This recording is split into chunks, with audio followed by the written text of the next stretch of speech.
Welcome to A edu. और ए edu के हमारे इस यूट्यूब चैनल में आप सभी का स्वागत है। देखिए, मध्यकालीन भारत के इतिहास को हम लोग पढ़ रहे थे और मध्यकालीन भारत के इतिहास में हम लोग मुगल साम्राज्य को पढ़ रहे थे और मुगल साम्राज्य में हम लोग अंतिम पड़ाव पर पहुंच चुके थे, अर्थात मुगल साम्राज्य के सबसे प्रमुख शासक, सबसे अंतिम प्रमुख शासक जिसका नाम था औरंगजेब। और अपने परिवार के लिए औरंगजेब एक क्रूर शासक था, लेकिन औरों के लिए वह एक सबसे उदार शासक था। तो हम लोग शुरू करते हैं औरंगजेब के बारे में। आज उसके कुछ परिचय को देखेंगे, उसके स्थापत्य कला को देखेंगे और उसके संबंधित कुछ विद्वानों का क्या क्या कथन है उसे हम लोग देखेंगे। तो चलिए शुरू करते हैं औरंगजेब के बारे में। याद होगा कि 1658 ईस्वी को शाहजहां की कैद में आगरा के किले के शाहबुर्ज में कैद में मृत्यु हो जाती है। जब औरंगजेब 8 वर्ष बाद 1666 ईस्वी में उसकी मृत्यु होती है, लेकिन 1657 ईस्वी में शाहजहां बीमार पड़ जाता है और उसी दरमियान उत्तराधिकार का युद्ध होता है और उसी का फायदा उठाकर औरंगजेब कैद कर लेता है शाहजहां को, क्योंकि वह बीमार पड़ जाता है। और 8 बरस के बाद उसी आगरा के किले के शाहबुर्ज में उसकी मौत हो जाती है। लेकिन मौत से पहले ही उत्तराधिकार के युद्ध में विजय प्राप्त कर औरंगजेब अपने आप को सम्राट घोषित करता है और वह अगला उत्तराधिकारी बनता है मुगल साम्राज्य का। तो चलिए हम लोग शुरू करते हैं मुगल किसे, औरंगजेब को। सबसे पहले मुगल साम्राज्य 1526 ईस्वी से 1707 ईस्वी तक, 1526 से 1707 ये मुगल साम्राज्य है। हालांकि ये प्रमुख मुगल काल है। इसके बाद जितने शासक आएंगे वे उतने कामयाब नहीं रहेंगे। तो औरंगजेब 31 जुलाई 1658 ईस्वी से 3 मार्च 1707 ईस्वी तक शासक रहता है। तो औरंगजेब का जो शासन काल था वह 31 जुलाई 1658 ईस्वी से 3 मार्च 1707 ईस्वी तक। याद रखेंगे कब? 31 जुलाई 1658 ईस्वी से 3 मार्च 1707 ईस्वी तक औरंगजेब का शासनकाल रहता है।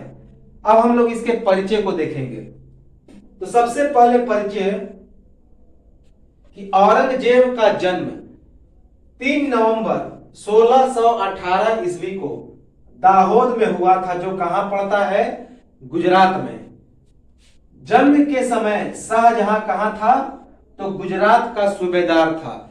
तो जब औरंगजेब का जन्म हुआ था 1618 ईस्वी में, तो उस समय उसका पिता शाहजहां गुजरात का सूबेदार था। तो इसी कारण वहां पे औरंगजेब का जन्म होता है। तो औरंगजेब का जन्म 3 नवंबर 1618 ईस्वी को गुजरात के दाहोद नामक जिले में हुआ था, जहां उसके जन्म के समय शाहजहां गुजरात का सूबेदार था। तो याद रखेंगे कि औरंगजेब का जन्म 3 नवंबर 1618 ईस्वी को गुजरात के दाहोद में हुआ था और उसके जन्म के समय शाहजहां गुजरात का सूबेदार था। इसकी माता का नाम मुमताज महल था और पिता शाहजहां। तो याद रखेंगे कि जो औरंगजेब था उसकी माता का नाम मुमताज महल और पिता शाहजहां। हमने बताया था इसी मुमताज महल और शाहजहां का पुत्र कौन हुआ? तो औरंगजेब। याद रखेंगे कि माता का नाम मुमताज महल और पिता का नाम शाहजहां। शाहजहां की छठी संतान एवं तीसरा पुत्र, सबसे अंतिम प्रमुख शासक। तो जो औरंगजेब था वह शाहजहां का छठा संतान था, अर्थात शाहजहां का छठे नंबर का यह पुत्र था। लेकिन जो पुत्र की संख्या था वह तीसरा। तो संतानों में इसका नंबर छठा था, लेकिन पुत्र तीसरा नंबर पे था। और यह सबसे अंतिम प्रमुख शासक होता है। तो याद रखेंगे कि शाहजहां का छठा संतान था और तीसरा पुत्र था। साथ ही साथ यह सबसे अंतिम प्रमुख शासक होता है कौन? औरंगजेब। इसकी पुत्री का नाम जैबुन्निसा था। तो औरंगजेब की पुत्री का नाम जैबुन्निसा था, जो चांदनी चौक दिल्ली की वास्तुकार थी। तो औरंगजेब की पुत्री का नाम था जैबुन्निसा और यह चांदनी चौक दिल्ली, जो कि दिल्ली के चांदनी चौक की क्या थी? वास्तुकार थी। अर्थात दिल्ली का जो चांदनी चौक का जो वास्तुकला का निर्माण किया था वह इसी ने किया था। तो औरंगजेब की पुत्री का नाम था जैबुन्निसा, जो दिल्ली की चांदनी चौक की वास्तुकार थी। याद रखेंगे। इसकी बहन कौन थी जो शाहजहां की पुत्री थी? जहां आरा, रोशन आरा और गौहर आरा, यही तीनों शाहजहां की पुत्रियां थी। इसकी सबसे प्रिय बहन जहां आरा थी, जो प्रथम नारी के नाम से प्रसिद्ध थी। तो पूछा जाता है कि मुगल काल के इतिहास में प्रथम नारी की संज्ञा किसे दी गई है? तो शाहजहां की पुत्री और औरंगजेब की बहन जहां आरा को। तो इसकी बहन कौन थी? जहां आरा, रोशन आरा और गौहर आरा। लेकिन इसकी प्रिय बहन थी जहां आरा, जो प्रथम नारी के नाम से प्रसिद्ध थी। तो याद रखेंगे कि औरंगजेब की बहन कौन कौन सी थी? तो जहां आरा, रोशन आरा और गौहर आरा, जबकि प्रिय बहन थी जहां आरा, जो प्रथम नारी के नाम से प्रसिद्ध थी। इसका मूल नाम मुहीउद्दीन मोहम्मद था। तो औरंगजेब का मूल नाम क्या था? मुहीउद्दीन मोहम्मद। याद रखेंगे कि औरंगजेब का मूल नाम मुहीउद्दीन मोहम्मद था। मुहीउद्दीन मोहम्मद। इसकी शिक्षा अरबी तथा फारसी भाषा में कहां पे हुई? आगरा में।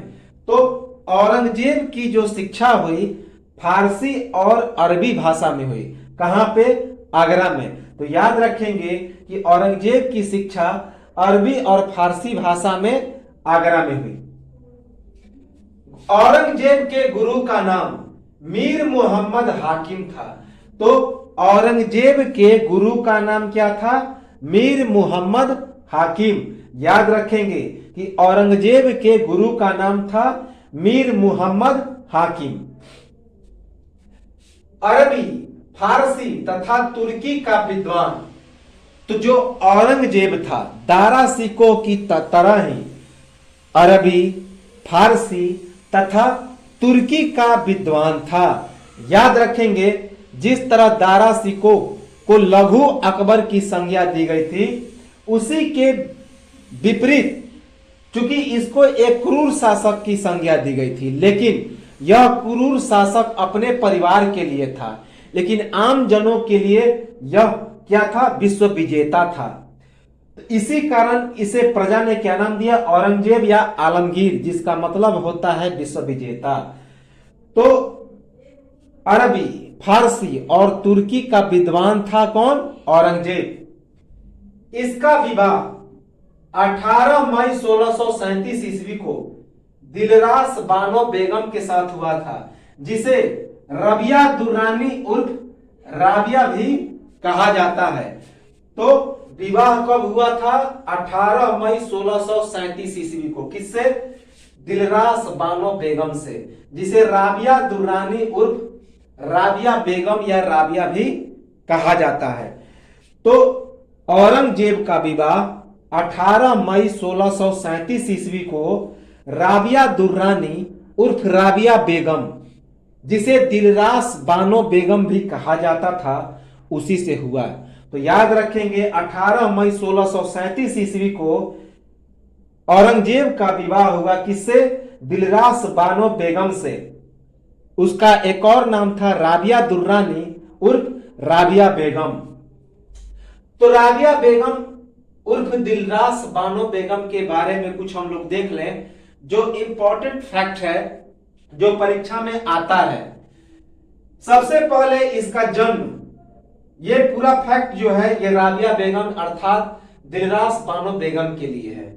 इसका जन्म 1622 ईस्वी को हुआ था। तो राबिया बेगम अर्थात दिलरास बेगम का जन्म कब हुआ था?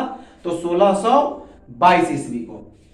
इसकी माता का नाम नौरस बानो बेगम था। तो याद रखेंगे दिलरास बानो बेगम की माता का नाम क्या था? नौरस बानो बेगम, और इसका जन्म 1622 ईस्वी को हुआ था।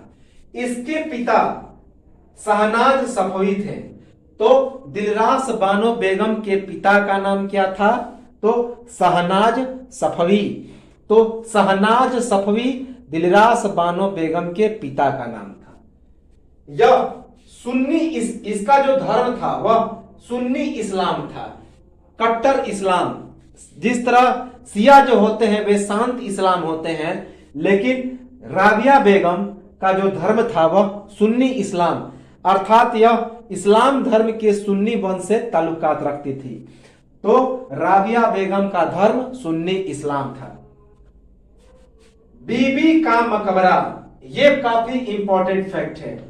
तो राबिया बेगम अर्थात दिलरास बेगम से ये सवाल पूछे जाते हैं कि बीबी का मकबरा किसने बनवाया? तो याद रखेंगे राबिया बेगम ने। बीबी का मकबरा कहां पे बना है?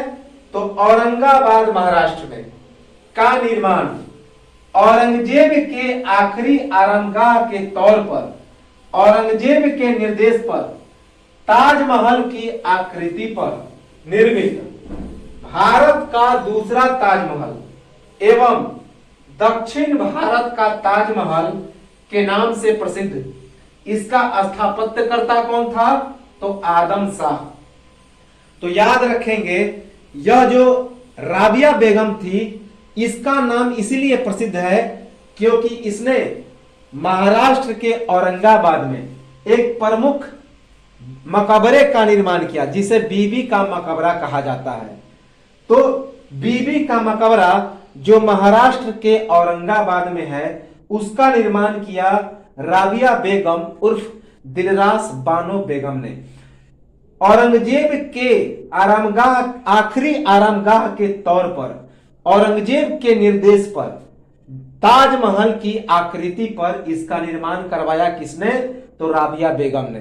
तो राबिया बेगम ने बीबी के मकबरे का निर्माण औरंगजेब के निर्देश पर करवाया क्योंकि औरंगजेब की आखिरी आरामगाह के तौर पर इसका निर्माण किया गया और इसका निर्माण ताजमहल की आकृति पर किया गया। इसी कारण इसे भारत का दूसरा ताजमहल या दक्षिण भारत का ताजमहल के नाम से जाना जाता है। और इसका स्थापत्यकर्ता कौन था?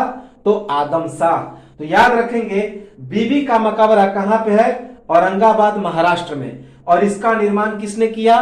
तो राबिया बेगम जो औरंगजेब की पत्नी थी और औरंगजेब के आखिरी आरामगाह के तौर पर औरंगजेब के निर्देश पर इसे बनाया गया था ताजमहल की आकृति पर। इसी कारण इसे भारत का दूसरा ताजमहल और दक्षिण भारत का ताजमहल कहा जाता है। और इसका स्थापत्यकर्ता कौन था? आदम शाह। इसका निधन, राबिया बेगम का निधन 8 अक्टूबर 1657 ईस्वी को 34 से 35 वर्ष की उम्र में जच्चा संक्रमण से हुआ था। जच्चा संक्रमण का मतलब होता है प्रसव पीड़ा से। तो 8 अक्टूबर 1657 ईस्वी को 34 से 35 वर्ष की उम्र में प्रसव पीड़ा अर्थात जच्चा संक्रमण से राबिया बेगम उर्फ दिलरास बानो बेगम की मृत्यु होती है, याद रखिए। और इसे दफन कहां किया जाता है? तो बीबी के मकबरे में। राबिया बेगम को उसी के द्वारा निर्मित बीबी के मकबरे में दफन किया जाता है। याद रखेंगे कि दिलरास बानो बेगम को दफन कहां किया जाता है? तो बीबी का मकबरा में। तो ये तो था दिलरास बानो बेगम के लिए। अब हम लोग कुछ औरंगजेब के परिचय को आगे बढ़ाते हैं। इसकी अन्य पत्नी थी जिसका नाम था नवाबी बाई, उदयपुरी महल और औरंगाबादी महल, जिसका इतिहास में काफी नाम दर्ज नहीं है। मुख्य पत्नी वही थी राबिया बेगम, और पहली पत्नी भी यही थी। तो अन्य पत्नी कौन कौन सी थी? नवाबी बाई, उदयपुरी महल और औरंगाबादी महल। याद रखेंगे, ये अन्य पत्नी थी। 3 और पत्नियां थी, नवाबी बाई, उदयपुरी महल और औरंगाबादी महल। औरंगजेब का पूरा नाम क्या था? अबुल मुजफ्फर मुहीउद्दीन मोहम्मद औरंगजेब आलमगीर। तो औरंगजेब का पूरा नाम था अबुल मुजफ्फर मुहीउद्दीन मोहम्मद औरंगजेब आलमगीर। तो पूरा नाम याद रखेंगे, अबुल मुजफ्फर मुहीउद्दीन मोहम्मद औरंगजेब आलमगीर। इसे कौन कौन सी उपाधियां मिली थी? तो उपाधि मिली थी, पहला दुर्वेश की उपाधि मिली थी, आलमगीर की उपाधि मिली थी, एवं जिंदा पीर की उपाधि मिली थी। जिंदा पीर का मतलब होता है कट्टर सुन्नी धर्म का पालक, इसी कारण जिंदा पीर नाम पड़ा, याद रखेंगे। तो औरंगजेब को 3 उपाधियां मिली। पहला दुर्वेश की उपाधि, अर्थात वह एक तरह से विश्व विजेता। दुर्वेश का मतलब होता है जो दूर तक देखता है, अर्थात वह अपने साम्राज्य को काफी आगे बढ़ाने वाला। तो पहला उपाधि दुर्वेश का मिला। दुर्वेश, आलमगीर एवं जिंदा पीर का उपाधि किसे मिला? तो औरंगजेब को। कट्टर सुन्नी धर्म का पालन करता था, इसी कारण जिंदा पीर नाम पड़ा। तो याद रखेंगे, कट्टर सुन्नी धर्म का पालन करने के कारण औरंगजेब को जिंदा पीर नाम पड़ा, और साथ ही साथ उसे दुर्वेश और आलमगीर की उपाधि भी मिली। जून 1626 ईस्वी, जब औरंगजेब के पिता शाहजहां का विद्रोह असफल हो गया, तब औरंगजेब और उसके भाई दारा सिकोह को बंधक बनाकर रखा गया।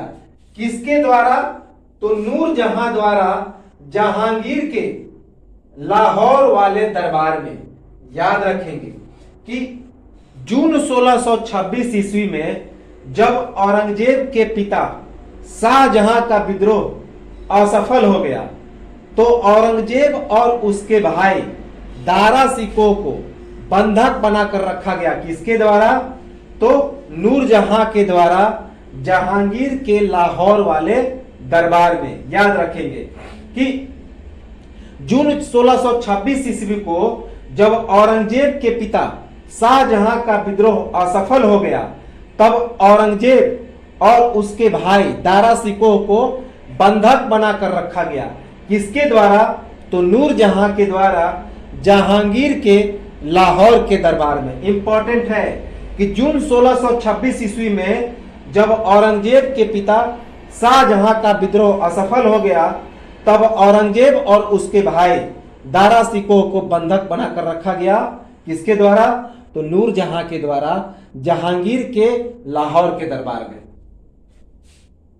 मुगल सम्राट की घोषणा 26 फरवरी 1628 ईस्वी को, जब आगरा किले में माता पिता वापस लौटे, तो गुजरात के बाद 26 फरवरी 1628 ईस्वी को, जब जैसे ही उसके माता पिता आगरा के किले में वापस लौटते हैं, तो यह अपने आप को सम्राट घोषित कर देता है। तो याद रखेंगे, अपने आप को मुगल सम्राट की यह घोषणा कर देता है। कब? जैसे ही उसके माता पिता आगरा के किले में आते हैं। कब? 26 फरवरी 1628 ईस्वी को। तो मुगल सम्राट की घोषणा 26 फरवरी 1628 ईस्वी को, जब आगरा के किले में उसके माता पिता वापस लौटे। किसके माता पिता? औरंगजेब के, यानी कि मुमताज महल और शाहजहां। औरंगजेब का 2 बार राज्याभिषेक होता है। एक बार जब उत्तराधिकार का युद्ध होता है, तो इसी कारण वह अच्छे से अपना जो है राज्याभिषेक नहीं कराता है। लेकिन दूसरी बार जब राज्याभिषेक होता है, तो वह परमानेंट शासक बनता है। तो पहला राज्याभिषेक जुलाई 1665 ईस्वी को आगरा में हुआ। तो पहला जो राज्याभिषेक होता है औरंगजेब का जुलाई 1658 ईस्वी को आगरा में। तो याद रखेंगे कि जुलाई 1658 ईस्वी को आगरा में पहला राज्याभिषेक होता है। दूसरा राज्याभिषेक 13 जून 1659 ईस्वी को दिल्ली के शालीमार बाग में देवराय के 5वें उत्तराधिकार युद्ध के बाद। तो जब देवराय का 5वां युद्ध जीतता है, किसके विरुद्ध? तो दारा सिकोह के विरुद्ध। तो 13 जून 1659 ईस्वी को एक बार फिर से वह पूरी तरह से राज्याभिषेक कराता है। तो 13 जून 1659 ईस्वी को दिल्ली के शालीमार बाग में देवराय के 5वें उत्तराधिकार युद्ध के बाद यह दूसरी बार राज्याभिषेक कराता है और इसी के बाद वह परमानेंट शासक बनता है। याद रखेंगे। तो पहला जो राज्याभिषेक होता है उसका डेट याद रखेंगे 31 जुलाई।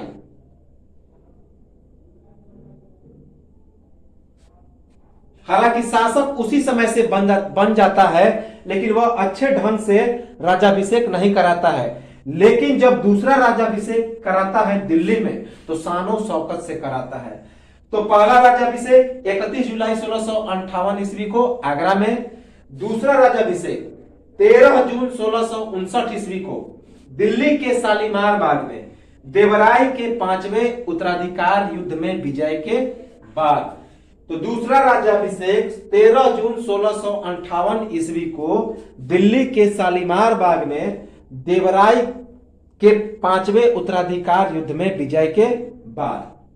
इसका जो शासनावधि होता है 31 जुलाई 1658 ईस्वी से 3 मार्च 1707 ईस्वी तक। याद रखेंगे कि अकबर के बाद यदि सबसे ज्यादा शासन करने वाला था तो यही था, यानी कि लगभग कितने वर्ष? तो 49 वर्ष।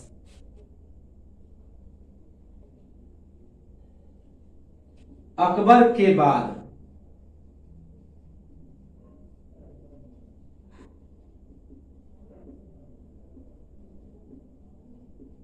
सबसे अधिक समय तक। याद रखेंगे कि इसका जो शासनावधि था वह 31 जुलाई 1658 ईस्वी से 3 मार्च 1707 ईस्वी तक था, अर्थात 49 वर्ष। अकबर के बाद सबसे अधिक समय तक यह शासन करने वाला शासक रहा। याद रखेंगे कि 31 जुलाई 1658 ईस्वी से लेकर 3 मार्च 1707 ईस्वी तक इसका शासनावधि रहता है लगभग 49 से 50 वर्ष तक, और यह अकबर के बाद सबसे अधिक समय तक शासन करता है। याद रखेंगे। उसके बाद शासनावधि नाम। तो जब शासन करता है तो उसमें प्रजा ने इसको नाम दिया। तो शासनावधि नाम, शासन के अवधि के समय इसका नाम क्या था? तो आलमगीर या औरंगजेब। प्रजा द्वारा दिया गया नाम जिसका मतलब होता है विश्व विजेता। इंपॉर्टेंट है। तो शासनावधि नाम अर्थात कि शासन के अवधि के समय इसका जो नाम पड़ा वह प्रजा के द्वारा दिया गया। क्या नाम दिया गया? आलमगीर या औरंगजेब, जिसका मतलब होता है विश्व विजेता। तो शासन की अवधि के दौरान प्रजा के द्वारा इसका नाम दिया गया क्या? आलमगीर या औरंगजेब, जिसका मतलब होता है विश्व विजेता। यति जीवन जीता। यति जीवन का मतलब होता है सादा, एवं कुरान की नकल करके टोपियां सिलकर कुछ कमाता। याद रखेंगे दिल्ली सल्तनत का भी एक शासक था जो आप लोग दिल्ली सल्तनत के वीडियो में देख लेंगे, वह भी टोपी सीता था और कुरान की नकल करके अपना जीवन यापन गुजारा करता था। तो बचपन भी इसका इसी तरह से गुजरा। तो यति जीवन जीता अर्थात सादा जीवन व्यतीत करता, एवं कुरान की नकल करके एवं टोपियां सिलकर कुछ कमाता। याद रखेंगे कि जो औरंगजेब था यह यति जीवन जीता था अर्थात सादा जीवन व्यतीत करता था, तथा कुरान की नकल करके एवं टोपियां सिलकर कुछ कमाता था। सब दुर्गुणों से मुक्त था। जो एशिया के राजा थे, एशिया के राजा में बहुत सारे दुर्गुण हुआ करते थे, अर्थात बुरे गुण हुआ करते थे, लेकिन जो औरंगजेब था वह सभी दुर्गुणों से मुक्त था। याद रखेंगे कि एशिया के राजा जिस प्रकार दुर्गुणों से भरे हुए रहते थे, उनमें बुरे गुणों की प्रवृत्तियां होती थीं, लेकिन यह जो औरंगजेब था यह सभी दुर्गुणों से मुक्त था, अर्थात यह बुरे गुणों से मुक्त था। बस इसमें इतना ही गुण था, यह अपने सभी भाई बहनों की हत्या करके, पिता को कैद में करके शासक बनता है, लेकिन उसके बाद इसका जो राज सिंहासन था वह सुखी संपन्न था। तो सभी दुर्गुणों से मुक्त था जो एशिया के राजा दुर्गुण से भरे थे। आदर्श एवं पवित्र जीवन व्यतीत करता। तो याद रखेंगे इसका जो जीवन था आदर्श एवं पवित्र था। तो आदर्श एवं पवित्र जीवन व्यतीत करता था कौन? औरंगजेब। याद रखेंगे। सुलेखक, सुंदर लिखावट। मुगल इतिहास में यदि किसी शासक को जाना जाता है तो वह सुलेखक के रूप में औरंगजेब को, अर्थात यह बहुत सुंदर लिखता था, इसकी लिखावट बहुत सुंदर थी। तो औरंगजेब क्या था? सुलेखक था, अर्थात सुंदर लिखावट थी, अच्छा लिखता था। इसके समय के समकालीन संत थे गुरु रामदास। तो औरंगजेब के समय के समकालीन संत कौन थे? तो गुरु रामदास। यही रामदास शाहजहां के समय में भी संत थे। तो याद रखेंगे समकालीन संत पूछा जाए कि औरंगजेब के समय कौन थे? तो गुरु रामदास। तो औरंगजेब के समय के समकालीन संत थे गुरु रामदास। 1683 ईस्वी में दक्षिण में मराठों के संघर्ष को दबाने के लिए प्रस्थान। तो 1683 ईस्वी में औरंगजेब दक्षिण में मराठों के संघर्ष को दबाने के लिए प्रस्थान करता है। 25 वर्ष तक उस अभियान में रहा और उसी अभियान में इसका 25 वर्ष गुजर गया और उसी अभियान के दौरान दक्षिण के अहमदनगर में इसकी मृत्यु भी हो जाती है। तो याद रखेंगे 1683 ईस्वी में दक्षिण में मराठों के संघर्ष को दबाने के लिए यह दक्षिण में प्रस्थान करता है और 25 वर्ष तक उसी अभियान में रहता है और वहीं पे दक्षिण के अहमदनगर में इसकी मृत्यु हो जाती है। कब मृत्यु होती है? तो 3 मार्च 1707 ईस्वी को मृत्यु होती है। याद रखेंगे कि मृत्यु कब होती है? 3 मार्च 1707 ईस्वी को।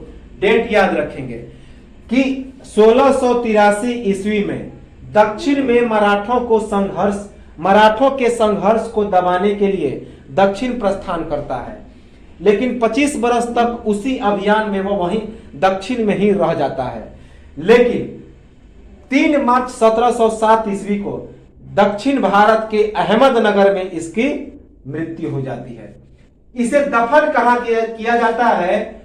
औरंगाबाद के खुलदाबाद नामक जगह पर, जो अब रोजा कहलाता है, स्थित फकीर बुरहानुद्दीन के कब्र के अहाते में।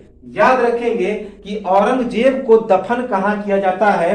तो औरंगाबाद के खुलदाबाद में। औरंगाबाद के खुलदाबाद में औरंगजेब को दफन किया जाता है, जो अब रोजा कहलाता है। एक मूवी भी आई थी 1993 ईस्वी में, रोजा, यहीं पर बना था, जो मुंबई बम कांड पर आधारित था, औरंगाबाद में। तो औरंगजेब को औरंगाबाद के खुलदाबाद, जो अब रोजा कहलाता है, वहीं पर दफन किया गया।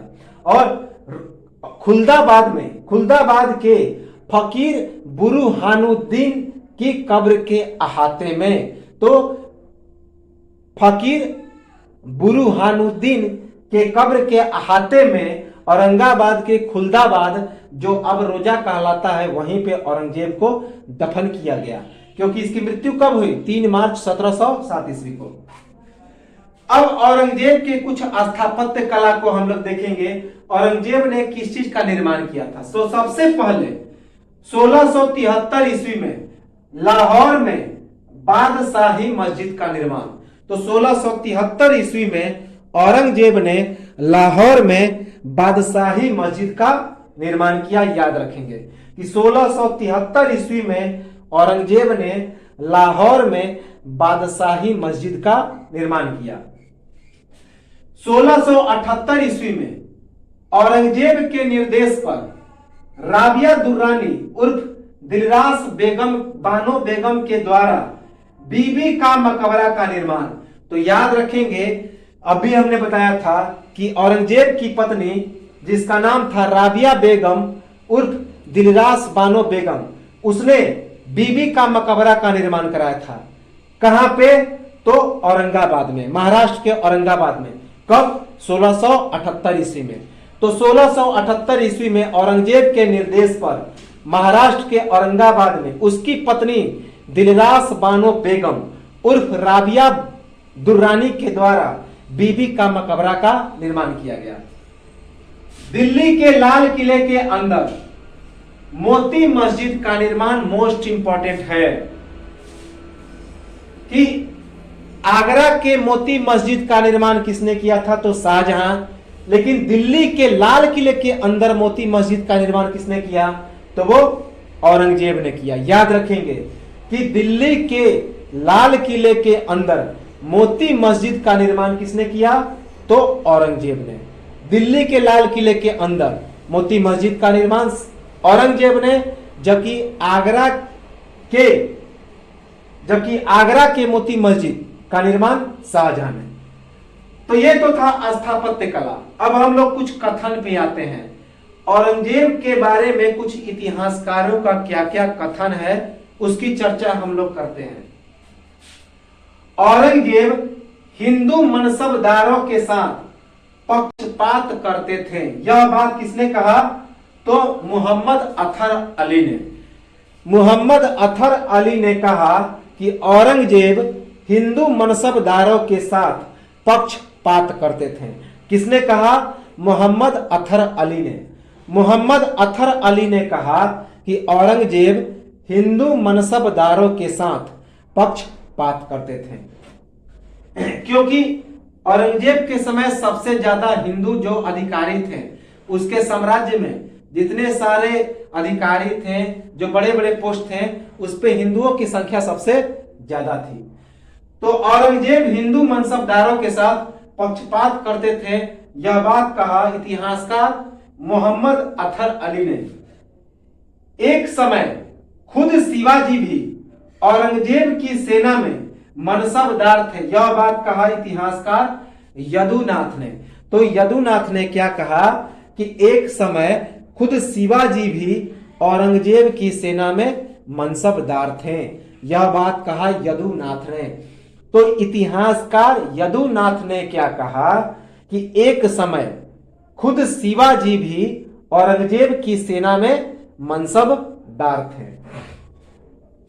औरंगजेब के दरबार में ब्रज अर्थात अवधी, जो उत्तर प्रदेश की एक प्रमुख भाषा है, को प्रोत्साहन देने वाला माहौल था। यह बात कहा एलिसन बुश ने। तो एलिसन बुश नामक इतिहासकार ने क्या कहा कि औरंगजेब के दरबार में ब्रज अर्थात अवधि को प्रोत्साहन देने वाला माहौल था। यह बात कहा इतिहासकार एलिसन बुश ने। तो इतिहासकार एलिसन बुश ने कहा कि औरंगजेब के दरबार में ब्रज अर्थात अवधि को प्रशंसा देने वाला माहौल था। याद रखेंगे, यह बात एलिसन बुश ने कहा। तो ये तो था आज का हमारा वीडियो। औरंगजेब के बारे में, उसके परिचय को देखा, स्थापत्य कला को देखा और उसके कुछ कथन को देखा। तो एक बार इसका स्क्रीनशॉट ले लेंगे और शेयर करेंगे ताकि और लोगों को भी लाभ हो। और साथ ही साथ सब्सक्राइब जरूर करेंगे, क्योंकि इस ऐसा करने से जो अगला वीडियो आएगा तो नोटिफिकेशन के रूप में सूचना मिल जाएगा। तो चलिए स्क्रीनशॉट ले लीजिए और लाइक सब्सक्राइब कमेंट और शेयर करें। तो मिलते हैं हम लोग अगले वीडियो में, तब तक के लिए